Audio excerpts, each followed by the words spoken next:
السلام علیکم۔ پیر 22 مارچ 2021 آج کی خبریں۔ سعودی عرب میں کرونا 120 کے خلاف ورزیوں پر مکہ مکرمہ، جدہ اور باہا میں متعدد ادارے سیل کر دیے گئے ہیں۔ سبق ویب سائٹ کے مطابق مکہ مکرمہ میونسپلٹی کے العزیزیہ بلدیہ نے غذائی اشیاء فروخت کرنے والے اداروں پر 117 جاپے مارے ہیں۔ کرونا وائرس کو پھیلنے سے روکنے کے لیے مقررہ اقدامات کی پابندی اور حفظان صحت کے ماحول کا جائزہ لیا گیا ہے۔ تفتیشی افسران نے کرونا 120 کی پابندی نہ کرنے والے 11 تجارتی ادارے سیل کر دیے ہیں، جبکہ 27 کو انتباہ جاری کیا ہے۔ جدہ میونسپلٹی نے گزشتہ 2 روز کے دوران 7353 جاپے مار کر 209 تجارتی ادارے کرونا 120 کے خلاف ورزی پر سیل کر دیے۔ سعودی عرب میں مکہ مکرمہ پولیس نے جدہ شہر کے متعدد محلوں سے 17 کاریں چوری کرنے والے ایک شہری کو گرفتار کیا ہے۔ سعودی خبر رساں ادارہ ایس پی اے کے مطابق پولیس ترجمان نے بتایا کہ مقامی شہری عمر کی تیسرے عشرے میں ہے۔ گاڑیاں چوری کر کے ان کی نمبر پلیٹیں ہٹا دی تھی۔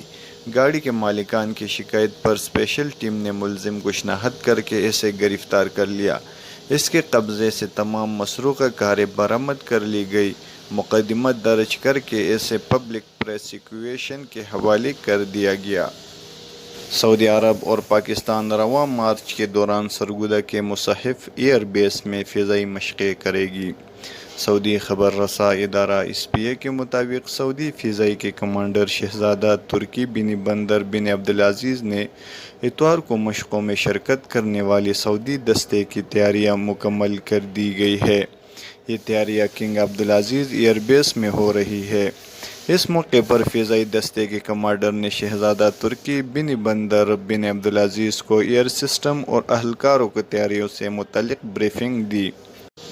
خادم حرمین شریفین شاہ سلمان بن عبدالعزیز اور ولی عہد شہزادہ محمد بن سلمان نے پاکستان وزیر اعظم عمران خان کو کرونا وائرس میں مبتلا ہونے پر ایک پیغام ارسال کیا ہے۔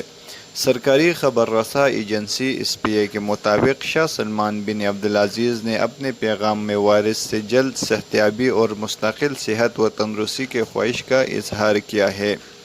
شاہ سلمان بن عبدالعزیز نے پیغام میں کہا ہے کہ ہمیں آپ کو کرونا وائرس میں مبتلا ہونے کی خبر ملی ہے۔ بیماری سے جلد صحتیابی کے لیے نیک خواہشات ہیں اور یہ کہ آپ کو کوئی تکلیف نہ دیکھے۔